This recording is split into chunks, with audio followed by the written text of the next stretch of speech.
The Broken Engineer. Welcome to the world of science fiction. Don't forget to like and subscribe to our channel for more incredible stories. Captain Marcus Thorne floated in the wreckage of what used to be humanity's pride, the UES's Defiance. Twisted metal and shattered glass surrounded him in the cold vacuum of space. His engineering suit's oxygen meter blinked red, showing 12 minutes remaining. The battle had been brutal, and humanity had lost everything. The Victor Empire had come, without warning. Their massive ships, each the size of a city, had appeared at the edge of the solar system 3 days ago. Their ultimatum was simple: surrender Earth or watch it burn. Humanity's response had been equally simple. They fought back with everything they had. Marcus pressed his hand against a deep gash in his side, feeling the warmth of his own blood through the suit's fabric. Around him, the debris field that had once been the human fleet drifted silently. Thousands of good people, reduced to scattered metal and frozen corpses. Through his helmet's cracked visor, he could see the Vector mothership approaching. It was massive, its dark hull covered in strange patterns that seemed to shift and move. Weapon ports glowed with an ominous purple light as the alien vessel prepared to finish what it had started. Marcus had been the chief engineer aboard the Defiance, responsible for keeping humanity's most advanced warship running. He had seen the impossible things humans could accomplish when they worked together. He had watched ordinary people become heroes in the face of certain death. But now, floating alone in the darkness, he felt the weight of humanity's defeat crushing down on him. A communications signal crackled through his suit's damaged radio. The voice that emerged was alien, speaking in perfect English with a tone of cold superiority. "Human engineer, we detect your life signs. You are the last survivor of your primitive fleet. Surrender yourself for study, and we may allow your species a quick death." Marcus looked at the small device in his hands, a jury-rigged transmitter he had built from spare parts. It was his last chance, his final act of defiance. The signal it would send would reach every human settlement in the galaxy, every colony ship, every research station. It would carry the plans for a weapon that could hurt the Victor, something he had discovered in the final moments of the battle. "I'm only human," Marcus whispered into his helmet's microphone, his voice carrying across space to the alien ship. "But being human means never giving up." The Victor commander's laughter echoed through the communication channel. "Your species? Arrogance is fascinating. You face extinction, yet you still speak of resistance. Tell me, human, what can one broken engineer accomplish against the might of our empire?" Marcus smiled despite the pain, his finger hovering over the transmitter's activation button. "You're about to find out."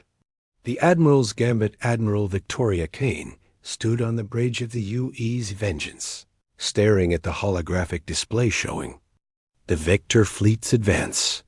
The alien ships moved through space like predators, their dark hulls bristling with weapons that had already destroyed 12 human colonies. But Kane had received Marcus Thorne's final transmission, and with it, a glimmer of hope. "Admiral," called out Lieutenant Commander David Park from the communications station, "we're receiving confirmations from all surviving human fleets. The Martian Defense Force, the Outer Rim Coalition, even the deep space mining guilds, they're all converging on the coordinates you specified." Kane nodded, her weathered face showing the strain of the past weeks. She had lost 3 sons in the initial Vector attacks, and the pain of that loss burned in her chest like a physical wound.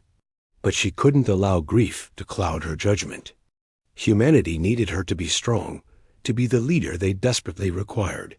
The plan was insane, even by human standards. Marcus Thorne's data had revealed a critical weakness in Vector technology. Their ship's energy shields operated on a specific frequency that could be disrupted by a coordinated electromagnetic pulse. But to generate such a pulse, they would need to overload the fusion cores of at least 50 ships simultaneously. Dr. Elizabeth Hartwell reports the calculations are complete, announced Science Officer James Mitchell. She confirms that the cascade effect will work, but the timing has to be perfect. We'll have a window of exactly 37 seconds to strike their mothership's core. Kane closed her eyes for a moment, feeling the weight of the decision. 50 ships meant 50 crews, over 15,000 brave souls who would die to give humanity a chance. She thought of her sons, of Marcus Thorne floating alone in space, of the billions of humans counting on this desperate gambit. The victor had made one crucial mistake. They underestimated what humans would do when backed into a corner. They saw humanity's willingness to sacrifice as weakness, not understanding that it was their greatest strength. "Open a channel to all ships," Kane commanded, her voice steady despite the storm of emotions inside her. The faces of 50 captains appeared on her screen, men and women from every corner of human space, united in their determination to fight.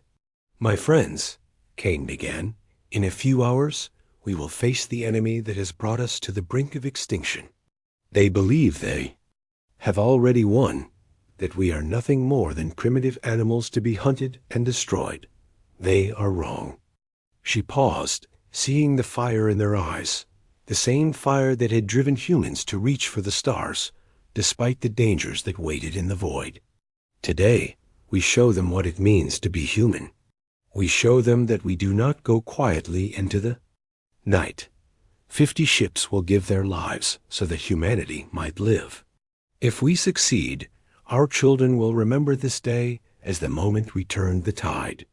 If we fail, at least we fail fighting." The captains saluted in unison, their faces grim but determined. Kane felt a surge of pride that threatened to break through her carefully maintained composure. "Begin the approach," she ordered. And now, human fleet moved forward into the darkness, carrying with them the hopes and dreams of an entire species. The scientists' Discovery DR. Rachel Singh floated in zero gravity aboard the research vessel U.E. Curiosity, her mind racing as she studied the readings from Marcus Thorne's final transmission. The data was incomplete, fragmentary, but it contained something extraordinary, proof that the Vector weren't invincible. "The harmonic frequency is unlike anything we've encountered," she explained to her team of scientists and engineers. "The Vector shields don't just block energy weapons, they actually absorb and redirect the energy back at the attacker. It's brilliant, but it has a fatal flaw." Her assistant, Dr. Michael Torres, leaned closer to examine the holographic display showing the alien ship's energy patterns. "If we can match their exact frequency and then suddenly reverse it, we could create a feedback loop that would overload their entire defensive network."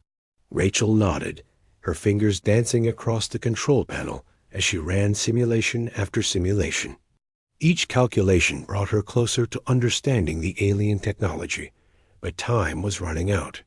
The human fleet was already moving into position for Admiral Kane's desperate attack.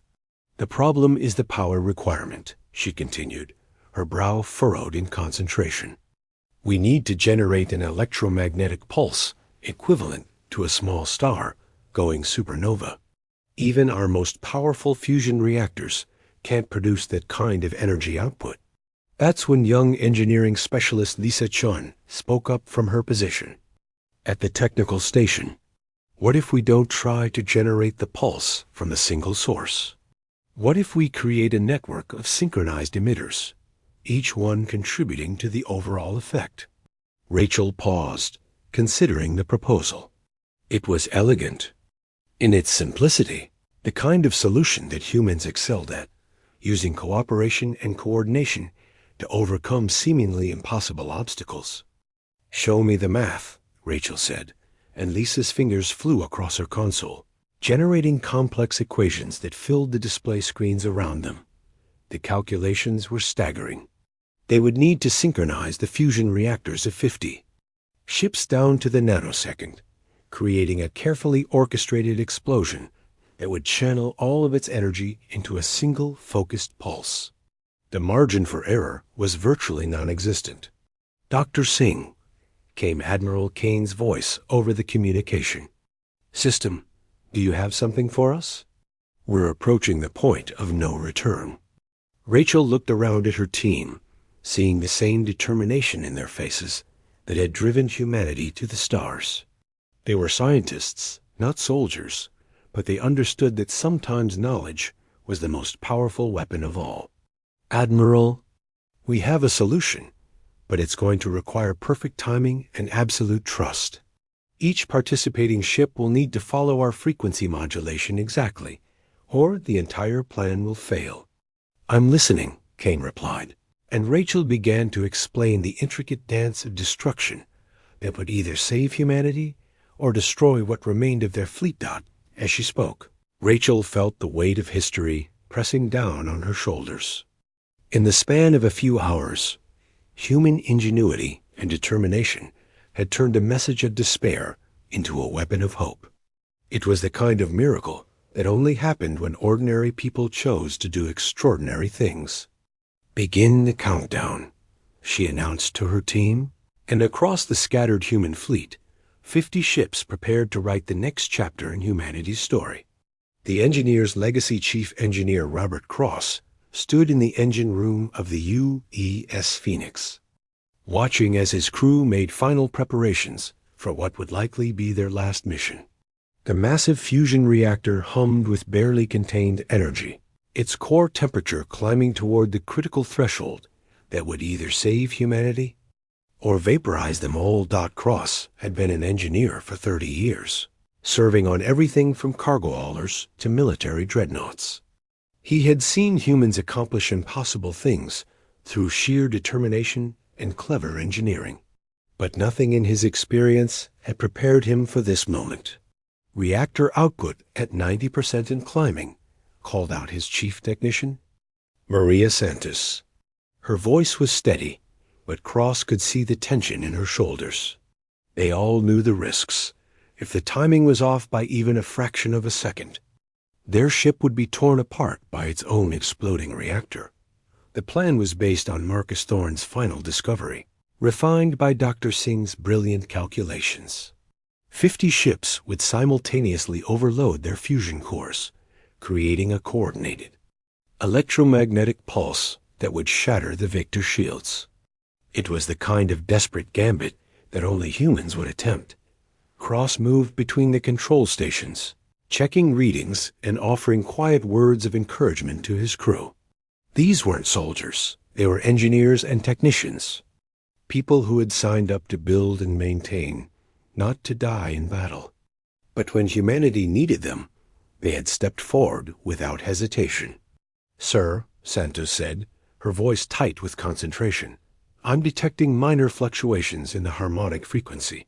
If we don't compensate, we could fall out of sync with the other ships." Cross nodded, his mind already working through the problem. This was what he lived for. The challenge of making complex systems work under impossible conditions. His fingers moved across the control panel, making minute adjustments to the reactor's output frequency. "There," he said with satisfaction. "Locked in and holding steady. How are the other ships looking?" The communication officer, Lieutenant Jake Morrison, monitored the fleet-wide channel. "All ships report ready. Dr. Singh confirms the harmonic resonance is building. We have T-minus 60 seconds to initiation." Cross looked around at his crew, seeing the same mixture of fear and determination that he felt in his own heart. They were about to attempt something that had never been done before, pushing human technology beyond its theoretical limits. "Listen. Up, everyone," Cross announced to his engine room crew. "In about 30 seconds, we're going to do something that the textbooks say is impossible. We're going to turn our own ship into a weapon, and we're going to do it perfectly. Not because we're the best engineers in the fleet, but because we're human, and humans don't give up." The countdown reached its final phase. Cross placed his hand on the master control, feeling the vibrations of the overloaded reactor through the deck plates. Around him, his crew stood at their stations, ready to sacrifice everything for the survival of their species. 10 seconds, Morrison announced. 5.3.3.2.1. Execute. Cross slammed his hand down on the control, and the Phoenix's reactor exploded in a controlled burst of pure energy. Across the fleet, 49 other ships did the same, their combined energy forming a lance of electromagnetic fury that reached across space toward the Vector mothership. For a moment that stretched into eternity, Cross felt the ship shaking itself apart around him, held together only by human will and engineering excellence. Then the explosion consumed everything, and Robert Cross became part of humanity's greatest triumph. The dawn of Empire Commander Nathan Reeves stood on the observation deck of the newly constructed U Sovereign, watching as human ships moved through the debris field that had once been the Victor fleet. 3 months had passed since the desperate battle that had turned the tide of the war, and humanity was still struggling to comprehend the magnitude of their victory. The coordinated electromagnetic pulse had worked perfectly, shattering the Victor shields and leaving their massive ships vulnerable to conventional weapons. The alien mothership, once seemingly invincible, had been reduced to twisted metal and fading energy signatures.